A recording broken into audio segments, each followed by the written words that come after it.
ஏதோ ஃபோட்டோ இருக்கு. நானு என்னோட ஃபர்ஸ்ட் இன்டர்வியூ இது.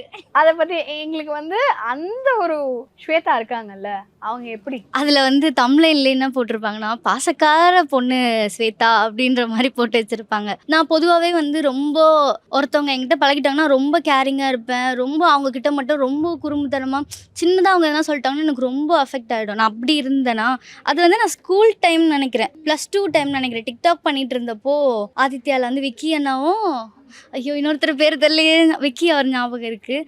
அவங்க 2 பேரும் வந்து இன்டர்வியூ பண்ணப்போ சில கொஷின்ஸ் கேம்ஸ் எல்லாம் விளையாடி என்னோடய ஃபஸ்ட் இன்டர்வியூ பயங்கர நர்வஸாக இருந்தேன். நான் கூட்டிகிட்டு போயிட்டேன், அண்ணா நான் கரெக்டாக பேசிடுவேண்ணா மைக்கெல்லாம் மாட்டுறாங்க, இந்த மாதிரிலாம் கேமராலாம் வைக்கிறாங்க, ஐயோ எல்லாமே நம்மக்கிட்ட நம்ம சைடு தானே ஃபோக்கஸாக இருக்கும். இந்த ஸ்கூல்லலாம் வந்து லைனில் நிற்கும் போது அப்படியே ஊன்னு கத்திட்டு விட்டுருவாங்கள, இது அப்படி கிடையாது. நம்மளை கேள்வி கேட்டால் நாம தான் பதில் சொல்லணும் அப்படின்ற மாதிரி பயங்கர நர்வஸாக இருந்தேன்.